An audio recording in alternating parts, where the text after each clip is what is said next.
Well, the Sacramento Kings may have physically shown up for their game against the Washington Wizards inside the Golden One Center tonight, but they seem to leave their effort and team identity at home under the Christmas tree. The Wizards come in and punk the Kings inside the G1C, handing them their second really bad loss in the last 3 games. And I'll tell you the most inexcusable part of this Kings game. It's all right here on Locked On Kings. You are Locked On Kings, your daily Sacramento Kings podcast. Part of the Locked On Podcast Network, your team every day. And now, ladies and gentlemen, it is that time. Time for another episode of Locked On Kings. Hello and welcome into Locked On Kings, your podcast hub for Sacramento Kings coverage all regular season long. Today presented by BetterHelp. At the world's largest therapy service, BetterHelp has matched 3 million people with professionally licensed and vetted therapists, available 100% online. You can learn more and save 10% off of your first month at betterhelp.com/lockedonnba. My name is Matt George. I have the privilege of being your host here. I'm a Sacramento sports reporter and producer for ABC 10, and I'm currently sitting on the Sacramento Kings bench here inside the Golden One Center. I thought it was fitting for me to sit down and give a little less effort than I normally do in this podcast, at least physically, because that's essentially what the Sacramento Kings did in tonight's game. Kings lose to the Wizards 125-111. No, it was not that close. The Wizards dominated the Sacramento Kings really from the second quarter on, built a 30-point lead at one point, and the Kings did all they could just to get it within the teens, and they had really no chance of coming back in this one. And it's layer upon layer upon layer of issues for the Kings as a team in tonight's game that all come back to my overall point. And to me, what's unacceptable about this loss for the Kings. Bad games happen. Bad shooting nights happen. So I'm not going to overreact so much to this game like this is actually who this team is and you can throw out all the positives that we've been talking about. I'm not going to go that far. Just 2 days ago, they had 4 players finish in double-figure scoring. They had 6 players finish in double-figure scoring, 4 players with 20 points, and Domantas Sabonis with a triple-double in a win against the Los Angeles Lakers. So it's not doom and gloom across the board. However, one thing I thought that this Sacramento Kings team was past, an issue that has plagued this organization in the past, something that happened far too much for the Sacramento Kings over the last couple of seasons, and that's mentally checking out before a break. Most of the time, it's All-Star weekend, but for the Sacramento Kings, they have 3 days off for the Christmas holidays before they return to the Golden One Center for Game 4 of their 6-game homestand against the Denver Nuggets, first game of a back-to-back against the Denver Nuggets. I thought this Sacramento Kings team, and I thought this Sacramento Kings coaching staff, led by Mike Brown, was capable of not allowing this team to check out the way they did. And simply put, Sacramento checked out of this game. With the exception of a couple individual performances and maybe a stretch or two, overall, the Kings looked like they did not want to play basketball. They looked like they were ready for a break, and they led a team on the second night of a back-to-back in the Washington Wizards, again on the second night of a back-to-back after the Charlotte Hornets did it to them earlier this week. They allowed them to come in and take full control. Sacramento was abysmal in this game with their effort. You can connect so many dots and look at so many fronts. Let's talk about 70 points in the paint for the Wizards. I think the Charlotte Hornets also had 70-plus points in their win on Monday. Meanwhile, actually, important to note about that, people see points in the paint and they think, oh my gosh, the big men are absolutely getting destroyed. Domantas Sabonis is getting taken to town. That's not the case at all. Like the Sacramento Kings were giving up straight line drive after straight line drive. They were getting blown by time and time again. They could not stay in front of everybody, and truth be told, it didn't really look like they were fighting that hard to stay in front of everybody. And then their play in transition to me was absolutely inexcusable. 24 Wizards fast break points, and the majority of the time it was a leak out off of a Kings miss or a Wizards turnover, and the Sacramento Kings, Malik Monk, De'Aaron Fox, it doesn't matter who it was. They were jogging up the floor and really not contesting an easy dunk or a transition layup for the Washington Wizards. The Sacramento Kings didn't deserve to even put together any kind of run because they weren't willing to give the extra effort just to start the run, let alone sustain it. Kings crowd showed up with effort.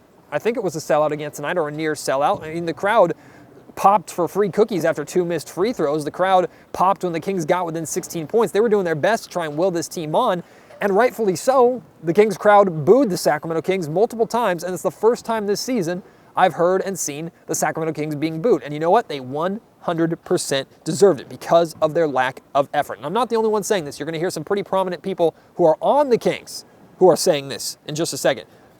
Only 19 Kings assists. Defensively, Sacramento was dreadful. Sometimes we expect that. Offensively, the Kings were unbelievably selfish in tonight's game. The ball movement was terrible. So many mid-range jumpers. The ball was not moving around. The Kings just played right into the Washington Wizards. Again, they checked out. They didn't want to put the extra effort in to swing the ball around, to play through Domantas Sabonis, to try and attack the basket and draw fouls.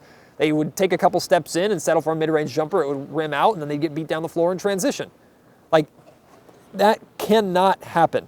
And in addition to that, the Kings were embarrassed by Kyle Kuzma, who had 32 points. I think that's one off of his season high. Kyle Kuzma has had a lot of success here in Sacramento, and he might be actually auditioning for this Kings team, as some people I know here in Sac are interested in the Kings trying to trade for Kyle Kuzma. I'm not really on that train yet, but that's something we can talk about as the trade deadline gets closer. He looked great tonight.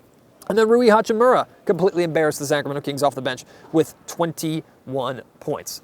Like I said, it's not just me saying the Kings' effort was completely abysmal, that the effort was inexcusable, that the Kings weren't trying as hard as they are expected to try, and we know they're capable of playing. It wasn't just me that said that. Listen to head coach Mike Brown, Trey Lyles, and Malik Monk. We talked about moving the ball from one side of the floor to the other, which is one of our staples, ball reversals. We talked about paint touches and sprays, which we've been pretty good at. And we talked about quick decisions. And in that first half, I probably saw more no-pass shots or one-pass shot with the ball on the same side than I have in any game on the course of the year.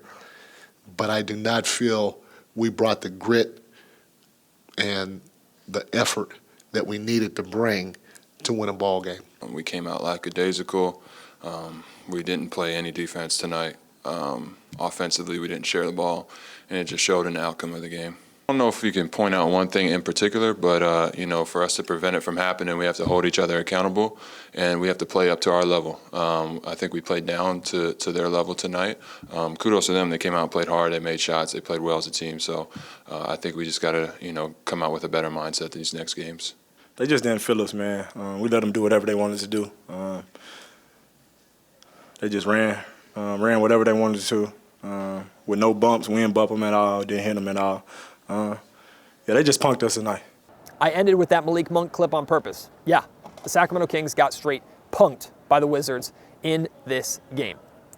Today's episode of the Locked On Kings podcast is brought to you by BetterHelp. And look, I know therapy can be jarring for a lot of people. A lot of people dismiss therapy thinking that their problems aren't as bad as therapy requires. I'm here to tell you that therapy changed my life, especially during the COVID pandemic. I started going to my therapist. I've been seeing my therapist for almost 3 years, and with the exception of him making fun of the Kings every chance that he gets, we have a phenomenal relationship, and he's helped me in so many ways, including how to deal with this recent move and the stress of this recent move. Now, I go in person, and I know sometimes that's intimidating for people, or with our busy schedules, that's really difficult. Well, with BetterHelp, they're the world's largest therapy service. They've matched 3 million people with professionally licensed and vetted therapists, available 100% online. Plus, it's affordable. Just fill out a brief questionnaire to match you with a therapist. If things aren't clicking, you can switch to a new therapist at any time. It couldn't be simpler. There's no waiting rooms, no traffic, no endless searching for the right therapist. You can learn more and save 10% off your first month at betterhelp.com/lockedonnba. That's BetterHelp, HELP.com/lockedonnba. Domantas Sabonis had his second consecutive triple-double tonight. Yay! It's about as much as I can get out for celebration of that. And not disrespecting Domantas Sabonis, he did great work. Actually, he started this game on fire for the Kings. He assisted or scored on each of the Kings' first 6 field goals. So he came in and he established himself early, and he's really been the king of the fourth quarter, establishing things for Sacramento in recent games. Unfortunately, in tonight's game and in Monday night's game, his teammates didn't meet him. Now, I give credit to the Washington Wizards. They recognized that the rest of the team was struggling to match what Domantas Sabonis was doing. They attacked him, double-teamed him anytime he came remotely close to the paint, and you can see, based off of the field goal percentage for Sabonis, 5 of 14, it had an effect. He finished with 20 points, 10 of 10 from the free throw line, so he was aggressive in getting to the line, 15 rebounds, and 10 assists. I think he's the first King since, he joins Rajon Rondo, DeMarcus Cousins, and Chris Webber for a King getting consecutive triple-double. So congratulations to Domas. Unfortunately, your team absolutely wasted it. But one of the things I talked about a lot in the most recent episode of Locked On Kings after the win against the Los Angeles Lakers, I focused on the fact that I think the Kings have found their identity. And that identity is when it rains, it pours. Like when one guy gets going, it seems like everybody starts to get going. Or when the tempo picks up and everybody kind of gets involved, the Sacramento Kings are at their absolute best. And we saw that against the Lakers. Well, in games like Charlotte and in games like tonight, unfortunately, you can see the flip side of that. You can see the darkness to that light. And that darkness is when one or two guys struggle, it seems like the Sacramento Kings as a whole struggle. And even though Domantas Sabonis was having a good, not great game, yeah, it's possible to only have a good game while still having a triple-double, the Kings didn't really feed off of that energy that he was providing. Again, credit to the Washington Wizards. They were shutting things down as much as possible. They were calling timeouts as soon as the Kings would get within 20, would get within 18. Like, they were not going to allow the Kings to get going and get back into this game. But that's something that this Kings team is going to need to break, because it can't be all or nothing. Because when it's all, it's phenomenal. We saw the Kings put up 150 points against the Brooklyn Nets. We saw what the Kings did to the Los Angeles Lakers the other night. Like, when the Kings are all on, it's an absolute show and it's a ton of fun to watch. But when the Kings aren't shooting, they fall apart pretty quickly. And they get away, they pick up some bad habits and get away from what they do successfully. And that's something that they're going to face a ton towards the end of the season in the playoff race. And if they actually make the playoffs themselves, they're going to face that a ton from opposing defenses who pick up their game to the next level. Teams aren't just going to allow the Sacramento Kings to do what they want to do, and it seemed like the Kings came into this game expecting to be allowed to do what they want to do, but not willing to put in the effort to actually do it, and they got their ass kicked.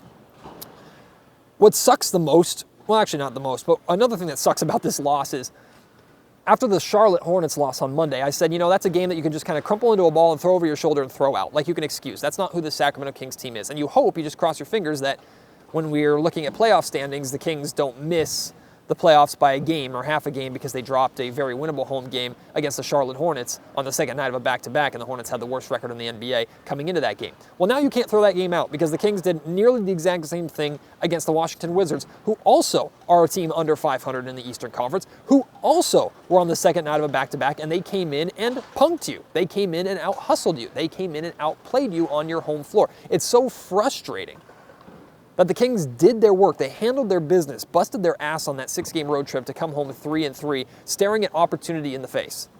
Looking at 3 very winnable games before back-to-back home games against the Denver Nuggets. You win 1 out of 2 of them. These are things that I think really come back to haunt the Kings. And Jason Anderson from the Sacramento Bee was asking about that after the game, and players and coaches kind of blow it off. Coach Brown was saying, you just tell them the truth, and players say we don't pay attention to the standings. And I know it's a cop-out answer. Well, they should, because these are games that you potentially really, really miss. So even if you're not paying attention to the standings after every single game, have these 2 games circled, because games like this, even though it's December, can come back and really hurt the Kings. Today's episode of the Locked On Kings podcast is also brought to you by BetOnline. Now, the Kings were heavy favorites coming into this game against the Wizards, and they completely fell apart. Maybe you pessimistic Kings fans out there made a little money off of that. Maybe you optimistic Kings fans had a rough night. I know there were plenty of kids and adults in attendance tonight's game where this game was their Christmas present, and they went home with the, I'd say, worst loss of the season. But hopefully you can make that money back if you did lose, or you can continue to make money if you did win on BetOnline. You can get the latest odds and trends for every professional and amateur league out there, from pro football, college bowl season, basketball, even the World Cup that was just happening, more pro soccer. They have it all. And if you love sports podcasts, you can even find those too at betonline.net. Head to the website today or use your mobile device to learn more. BetOnline, where the game starts.